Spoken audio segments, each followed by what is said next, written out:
How's it going, everybody, and welcome back to another installment of 8th grade U.S. history. Today, we're going to be looking finally at the last chapter of this video series, Chapter 14, the Reconstruction Era, particularly focusing on Lesson 1, Early Reconstruction. So this period that we're going to be calling Reconstruction is how we rebuilt or remade the South following the American Civil War, with the goal of really avoiding something like that ever happening again. We want to fix all the problems that caused the Civil War. But before we can jump in and talk about how we rebuild this glorious nation, right, let's jump and take a little bit of time to do a warm-up. So I want you, on a scratch piece of paper or down in the comments, pause this video, and I want you to do a little matching exercise. We've got 10 terms. I want you to match the term to the definition. So take a couple seconds and knock that out, and when you're ready, we can pick up where we left off.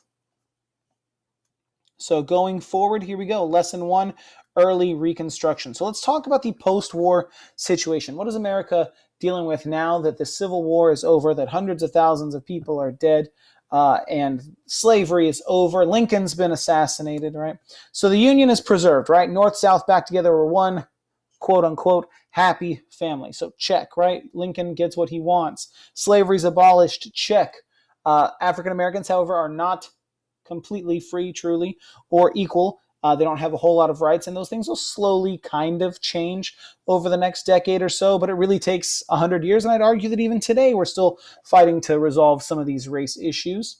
And we've established that the federal government does have authority, does have power in all cases over state and local governments, right? The federal government does reign supreme. We do have about 600,000 dead Americans, so that's womp, womp, womp, not a great thing. And the question that we have to answer today is, what do we do with the South now? So let's start trying to answer that question. So let's compare and contrast some of the plans that both Lincoln had, along with his vice president, who later becomes president following his assassination, Andrew Johnson. So Lincoln believed that leniency would be the key to unity. If we're going to put this behind us, we have to be gentle. We have to let the South back in and try not to punish them, right? We want to reform them. So his goal was that once 10% of former Confederate citizens pledged allegiance to the U.S. Constitution, so once 10% of people within a state said, hey, yeah, we're fine, we're going to go back to being part of the U.S., and that state ratifies the 13th Amendment ending slavery, so that's non-negotiable, then representatives can be put back into Congress. So there are some caveats, right? 10% of the people have to agree to do it. They got to ban slavery, and then they can come back in and they can put their representatives into Congress. Mind you, those representatives were the representatives in the Confederate government. So these are Southern Confederate representatives that will just be right back in to the U.S. government. But Lincoln dies, and so this plan doesn't come to fruition. Johnson is in some ways even more lenient. Particularly for poor whites, right? He believed that they weren't really at fault, right? A lot of these poor white people weren't really fighting for slavery. They were fighting for their way of life, even though that way of life was technically bound to slavery, right? They may have been fighting to protect their property or for whatever beliefs they had, but he believed that they shouldn't foot the bill. And so he wanted to recognize these newly reformed state governments as fast as possible, and he ends up pardoning most Confederate leaders and putting them back into power. A lot of the time they had to personally come and essentially, kiss the ring, beg him for forgiveness, but it does happen. So the most consequential thing that happens in the South is going to be the establishment of what are known as black codes throughout all of the South. So now in the South you have what are called freedmen, really recently freed Black African-American men and women who don't have a lot of prospects, right? They were slaves, and now they don't have a place to live. They don't have food. They don't have jobs. They don't have rights. They're essentially displaced. And so the North creates a bureau, an agency, a governmental organization known as the Freedmen's Bureau to provide aid and assistance to help transition these freedmen into American society. And so they build schools and hospitals. They help register voters, because in a moment we'll talk about how African-American men do get the right to vote. And that's going to be very impactful for about a decade, and then it's not so much anymore. But they do need assistance kind of handling this situation. Now, the reason they need assistance for doing this is because the South has established what are known as black codes. These are laws that are essentially based on these old other slave codes, laws with the intent of keeping African Americans subjugated. So, for example, we have some examples of these things here on the bottom right-hand corner. It would be laws that would prevent them from voting or from joining a militia, from stopping them from testifying in court or serving on a jury. But each state had different rules. And some states just outright were like, no, we don't want any free blacks here at all. Throughout most of the South, African Americans couldn't hold elected office. They could not travel freely. They literally had to have like permission slips from white officials or serve on juries. So the South was passing laws left and right to discriminate and segregate, right? Keep black and white separate. And so the Freedmen's Bureau is trying to essentially address that as best they can. They were an incredibly unpopular organization in the South. All right, so let's talk a little bit about the first phase of Reconstruction, really the second phase, right? The first phase would have been presidential Reconstruction, but Congress kind of overrules that. So the second phase of Reconstruction would be congressional Reconstruction. So Northerners are angered at the election of these rebel leaders who are passing a lot of these black codes, right? We've allowed these Southern ex-Confederates to pass all these laws. And so these Northerners, particularly radical Republicans, say, hey, that's no bueno, that's not okay. And so a lot of Congress starts to refuse to even recognize these Southern governments. And the radical Republicans kind of lead the charge against this. So a reminder, these radical Republicans are Northern congressmen who genuinely and generally believed that freedmen, African Americans, should have full rights just like white people. And so to kind of codify this, they attempt to pass what is known as the Civil Rights Bill of 1866. So this would have guaranteed freedmen their rights.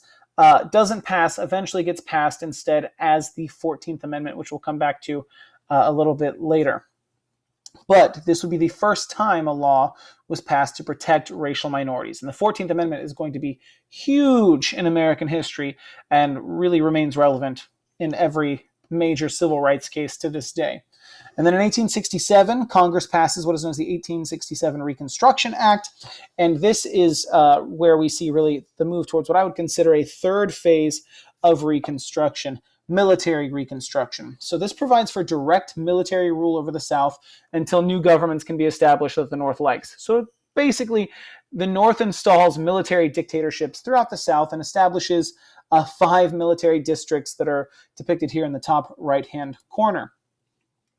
And so as part of this, they do start providing federal government money aid to help register African-American voters so that black people can get black representatives in office to represent their interests. At the same time, they start banning Confederate leaders from voting. So this is a lot more harsh than what Johnson or Lincoln before him would have planned, right? They are punishing the South, not just trying to reform them. Johnson was vehemently against all of this. And then Johnson, because he's a little bit of a interesting figure himself, he ends up getting impeached. Not convicted, but impeached. And we'll talk about the difference there. So the Republicans are fearing Johnson's opposition. He's fighting them to the nail every step of the way. And so Congress passes a law called the Tenure of Office Act. Basically says that the president can't just fire his cabinet members for whatever reason. So going back to much earlier in the year, you should be aware that the president can appoint members to his cabinet. He can appoint advisors, and depending on the position, they either have to be approved by the Senate or not. For the most part, he can have people in his cabinet to advise him. But that also means that he believes that he can fire them. Congress says, no, you can't just fire them for no cause, which he has already done and is going to be doing in a moment to to the Secretary of War. Henry Knox is the old Secretary of War under Washington.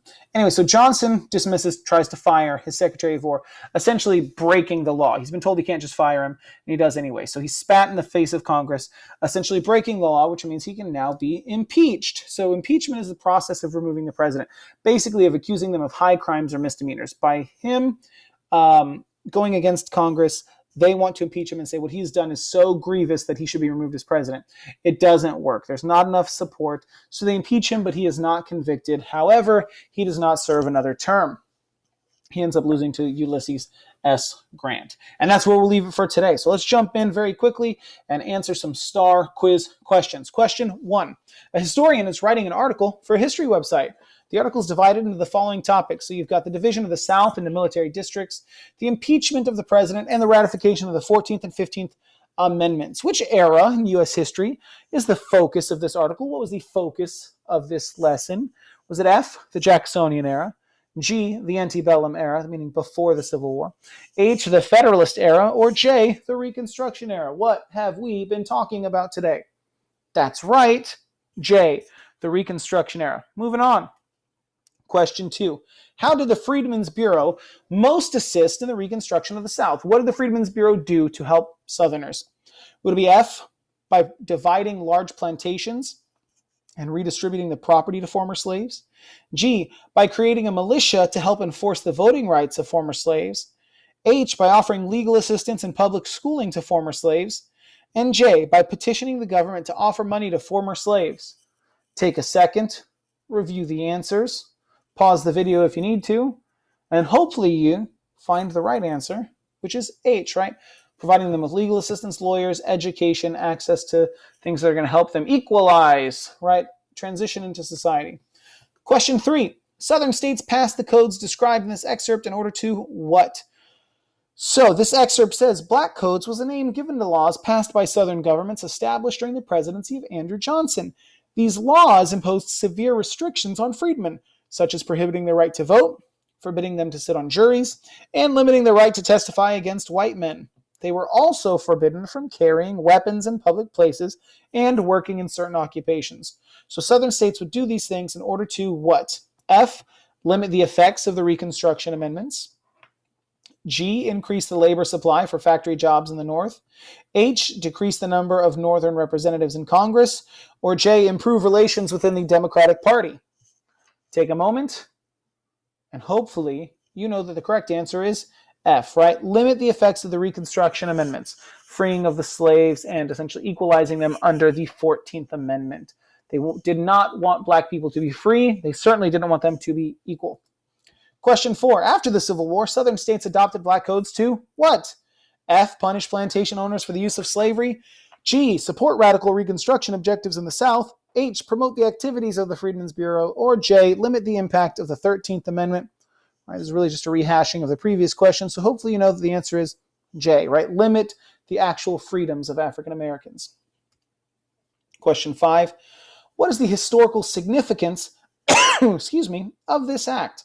So provisions of the Civil Rights Act of 1866. Remember, this becomes something else, an amendment, hint, hint, wink, wink, nudge, nudge. So it designates all people born in the United States, except American Indians, as citizens, and it grants all citizens certain rights under the laws. Shh, Freddie, quiet. Sorry, guys, that was my cat. A, it was the first time Congress voted to overrule a presidential veto. B, it represented a shift in federal power after the impeachment of President Johnson. C, it was the first time Congress passed a law that protected racial minorities. Or D, it represented the failure of Northern abolitionists to influence Reconstruction policies. Go back and check your notes, watch the video if you need to. And hopefully you found that the answer is C. Right? It's the first time we're passing laws to protect racial minorities, particularly recently freed African Americans. Question 6. Which of the following best completes this list? The list is titled Freedmen's Bureau. So they provided food, shelter, and clothing. They negotiated and enforced labor contracts. What else would they have done? Was it F, established schools? G, certified applications for political office? H, granted small business loans? Or J, provided funds for farming supplies? Which of these things did we talk about the Freedmen's Bureau doing? That's right. They established schools. F. Good job. All right, and then we've got a couple of short answer questions. I want you to take some time. You can drop your answers in the comments. You can send them to me on Canvas or however you would like, whatever's convenient for you. So question 7. How were Lincoln and Johnson's plans for Reconstruction different? How are they similar? Question 8. What were some effects of the black codes in the South, right? How were African Americans negatively affected by these black codes? Number 9. What are 3 details of the radical Republican plan for Reconstruction? How did the radical Republicans want to approach Reconstruction, particularly in regards to the Reconstruction Act of 1867? And finally, question 10, despite all the problems of Reconstruction, what 3 things had the Civil War accomplished? Right, going way back to like that first slide, what 3 things were settled following the Civil War? All right, guys, hopefully you've got a lot of leads on those answers.